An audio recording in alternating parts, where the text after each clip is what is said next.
હાલ 500 રૂપિયાની નોટને લઈને એક દુઃખદ સમાચાર સામે આવી રહ્યા છે। 500ની જૂની ચલણી નોટોની ગેરકાયદે હેરફેર કે બદલી કરવાનું કૌભાંડ હજુ પણ સક્રિય હોવાનો ચોંકાવનારો કિસ્સો સામે આવ્યો છે। રામોલ પોલીસે રબારી કોલોની 4 રસ્તા પાસેથી બાતમીના આધારે 2 શખ્સોને આંતરીને તેમની પાસેથી ₹39 લાખની 7800 નોટો ઝડપી પાડી છે।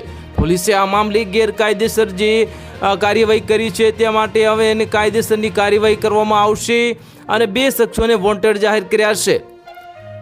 રામોલ પોલીસની સર્વેલન્સ ટીમ 25 જૂનના રોજ વિસ્તારમાં પેટ્રોલિંગમાં હતી। આ દરમિયાન ચોક્કસ બાતમી મળી હતી કે 2 શખ્સો પ્રતિબંધિત ચલણી નોટો માટે જથ્થો લઈને પસાર થવાના છે। આ બાતમીના આધારે પોલીસ રબારી કોલોનીના 4 રસ્તા પાસે વોચ ગોઠવીને શંકાસ્પદ હાલતમાં નીકળેલા 2 શખ્સોને અટકાવ્યા હતા।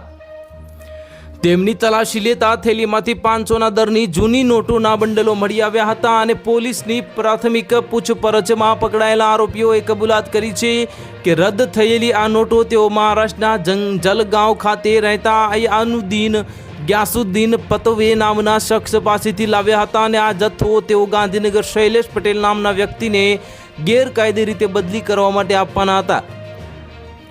પોલીસે આરોપીઓ પાસેથી ₹39 લાખની કિંમતની 7800 નંગ નોટો ઉપરાંત 2000ની કિંમતના 2 મોબાઈલ ફોન જપ્ત કર્યા છે। રામોલ પોલીસે સ્પેસિફાઈડ બેંક નોટ્સ એટલે કે સેશન ઓફ લાયબિલિટીઝ એક્ટ 2017 હેઠળ ગુનો નોંધીને વધુ તપાસ હાથ ધરી છે અને આ કાયદા હેઠળ નોટબંધી પછી પણ જૂની નોટો રાખવી, તેની હેરફેર કરવી કે તે બદલવી એ સજાપાત્ર ગુનો બને છે। તો હાલ માટે આટલું જ। મળીશું નવી અપડેટ સાથે। જો તમને વિડીયો પસંદ આવતો હોય તો વિડીયોને લાઇક કરી દેજો, બાજુમાં આવેલા બેલ આઇકનને દબાવી દો જેથી તમને આવા સમાચારની અપડેટ મળતી રહે।